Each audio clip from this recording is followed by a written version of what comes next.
It's a new feature table, and in seat number 1 from Germany, this is youngster Jonas Becker, a student, 28,000 plus in chips.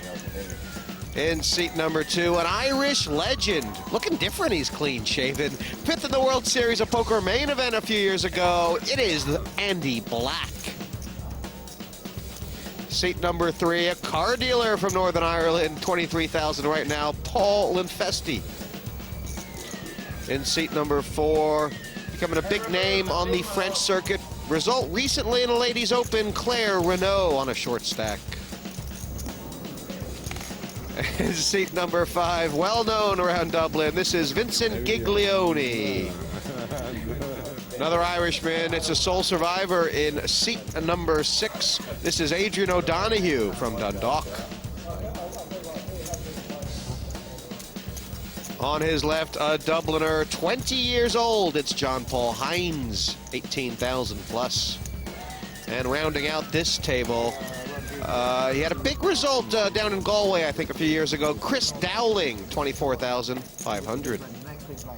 And I'm joined in the box by a man just knocked out, in fact, as a blind up 600 and 1,200, former Irish Open champion Neil Channing. Neil, this tournament, a little feels rawer to get knocked out of than your average tournament, doesn't it? 100%, Jesse. Yeah, I actually just wrote a piece recently about how you get emotionally involved in tournaments, particularly in live events. And, you know, a lot of these internet guys will tell you, yeah, I did this, I did that, it was totally standard. And things are not standard when you fly to a country to come and play, and now you have to fly back with the tail between your legs. I feel sick of being knocked out. Why hasn't he won an Irish Open? Yet Andy Black on that list, certainly one of the greatest poker players Ireland's produced. And there are 5 players at this table. I mean, Renault, Giglione, certainly John Paul Hines. There's 5 of them who basically have 15 big blinds or less, which is in most people shoving mode. And the Open from Claire Renault, anything 9 or higher, I'm guessing. I like 9-9. That's a good hand to be sticking it in with.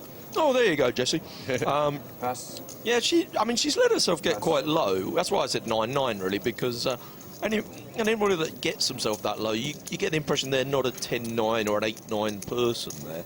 If they've waited that long, they're going to wait for a pair or a big ace. So the minimum I thought that was going to be was ace-9.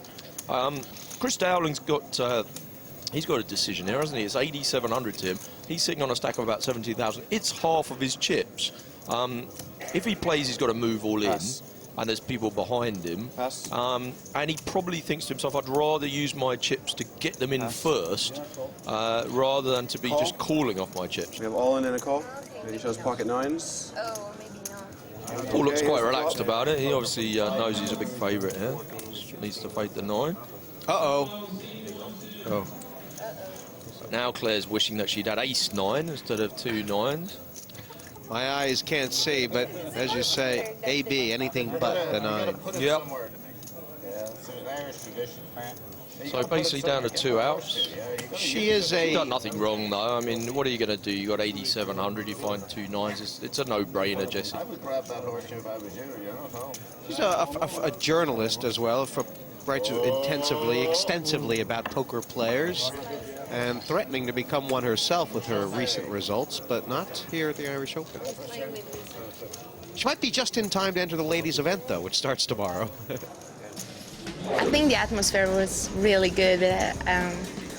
I've been very careful for now. No, that's not the right word for saying that. But I haven't gone out and going to the pubs because I was playing, so I wanted to be serious. So now, I guess tonight, my God, I'm going to drown myself into Guinness, I guess. 12 to go, sir. I think there'll be a lot of the Irish guys at this table who, you know, it's almost like excited to be at an Irish Open table with Andy Black. He's got that kind of thing because Pass. Yeah, Chris Dowling, you know, we asked them to fill in a form and say what their hobbies were and whatever. Chris Dowling said his career highlight is to play with Andy Black. I don't know whether it was that tongue-in-cheek, do you think, Jesse? I don't think so. I mean, I think whatever it's not just Andy's results, it's his unquestionable talent. You know, a lot of people think back to 1997 when Andy Black was a Stu Unger away from maybe winning the World Series of Poker. Absolutely, absolutely.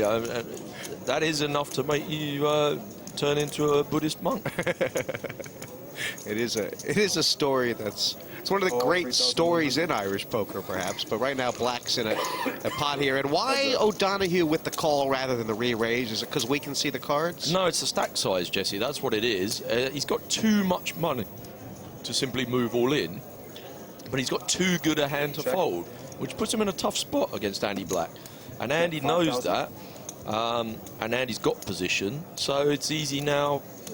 The standard thing is you check to the razor when you miss the flop, and the razor makes a bet, and you have to decide now whether you want to do something big and sexy like check raise with no hand, or just throw your hand away like a chicken. And generally, people throw their hand away like a chicken. I do it as well. Well, I think also when you're up against Andy Black, you start to say, well, if I do make a move, he's going to look through me and make a hero call. Well, plus you're on TV. It's a scary situation. I'm not criticising Adrian for folding his hand there. He's put himself in a tough spot. But maybe that is why before the flop with a hand like ace-10, calling is not really the option. If you're not really committed to the hand, you don't want to play it, you're nervous about playing out of position with Andy, just throw it away, move on to the next hand. New player Pass. at this table, George Cunningham. King Queen, you know. So, I mean, Most people and everyone knows the Andy Black story, but sort of like Irish Open time, it's so much fun to tell it again because it is such a great Irish poker story. The fact that Andy went out to the '97 World Series of Poker, I think had the chip lead in the main event with about 14 left. Was told by several of his friends, whatever you do, don't take on the great Stu Unger and you'll be made up. And Andy proceeded, of course, to try and take Stu Unger on. Got knocked out, ended up in a monastery. Yeah. Didn't touch a card for 5 years or something like that. Yeah, I got knocked out of the Irish Open this year. I went straight to a commentary box. I may never leave. Nearly the same. And now Giglione has come over the top of Lenfesti's raise. It's not even a min raise, so you know, it is what it is. Yeah, I mean, again, basically, obviously, Giglione's got such a small stack that any ace looks like a great hand. Paul Lenfesti's not been raising too often. I got a feel that Vincent, he sort of dribbled a few chips away here and there, and eventually he's ended up putting him in a bad spot. Yeah, he saw the 7th, then the king reared its head. Now it's looking like club is a good option. Probably just a 7 then, Jesse. Yeah, maybe just the 7 would be better, yeah. Yeah, it's all pretty basic stuff for Paul Lenfesti. Not too much for him to think about there. He woke up in the big blind with queens earlier. Now he's raised with the old ace-king and run into a short stack. Yeah, and Fairly obviously routine for him. the biggest question is, what's Vincent going to do with the horseshoe? Well, he doesn't seem to be too upset. He's taking it better than I did.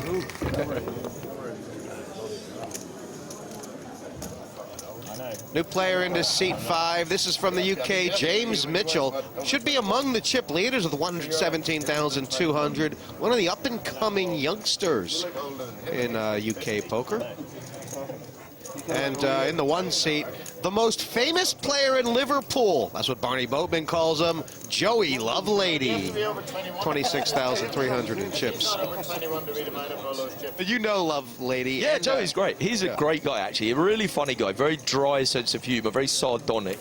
Very laid back. And he's a professional cash player, plays online, and good thinker about the game, very modest, and hasn't really had the live results that he deserves. James Mitchell is someone that has had some live results. He finished 3rd in the GUKPT in Luton when he was barely old enough to go into the casino, beaten by Sam Trickett in that tournament, another good young prospect.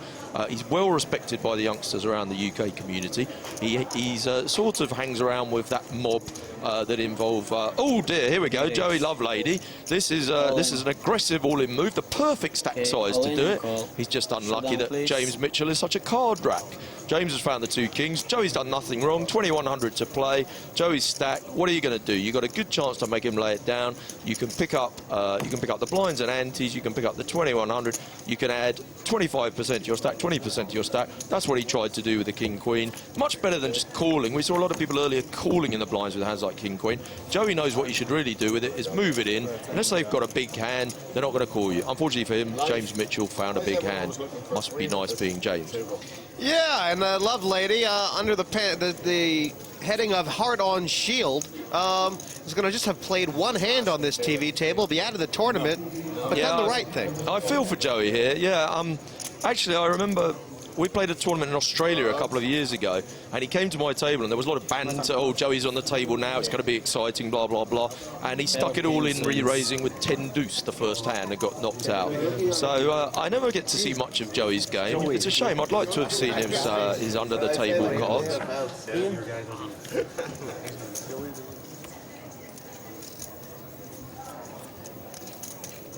Andy Black, looking remarkably sedate. I think this is the good Andy. I've got a good feeling about him in this tournament, and I think he's probably looking around, not just James Mitchell, at the tournament and saying, you know, I fancy myself here. Well, he's definitely thinking to himself, I'm doing all right. I'm about average. We're not far off the bubble.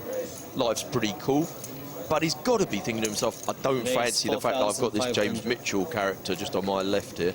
And this is going to be an interesting situation. Andy's raising. Looks like he might be nicking it. Looks like he doesn't need to have much of a hand. It hasn't been very active recently. It's made it 4,500 to go. James Mitchell's found a massive hand. Ace-king. Well, what's he going to do? Does he 3-bet? Does he flat call? He's got a 3-bet, hasn't he, really?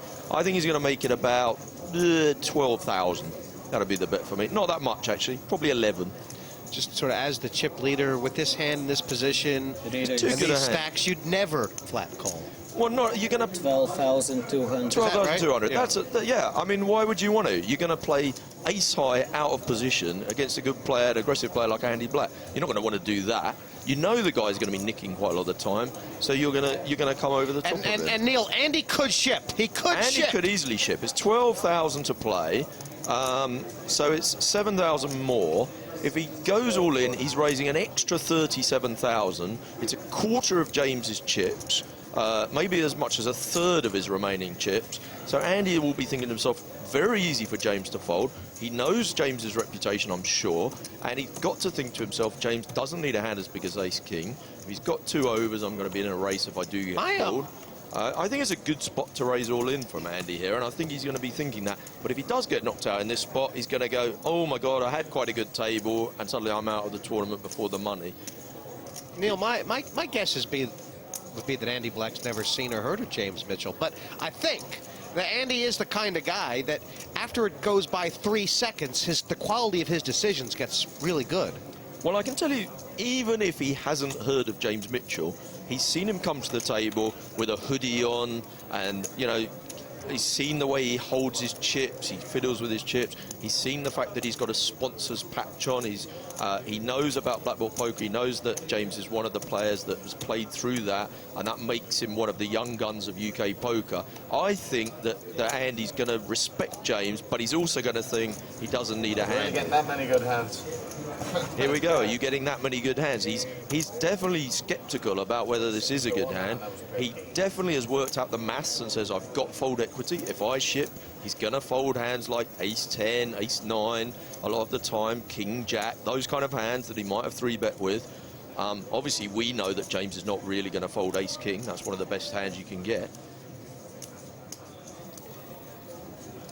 I think he's going to pass it. Well, he's taken too long now, hasn't he? If you were going to raise, you know, he's already, just by speaking, and did you get that many good hands? He's showing quite a lot of weakness, and he knew that as the time goes on, he just doesn't look strong enough. I've got about another 10,000.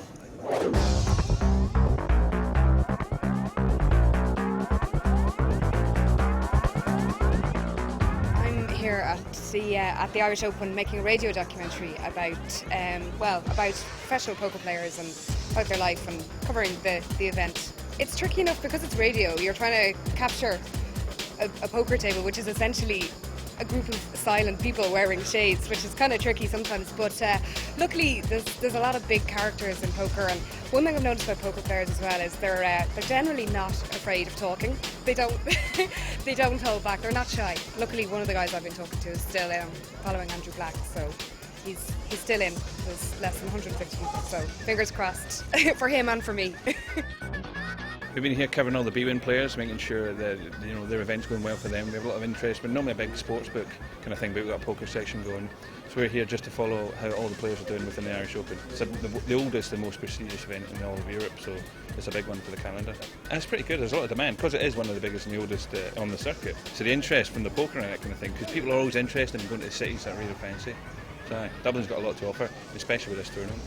Well, I mean, to get the information across, we have the standard blogs going on that you get from all the information sites for the poker, but we have podcasts going on as well and videos. So we have a big range of a collection of useful things we can use to get across to the players with all the information we've taken.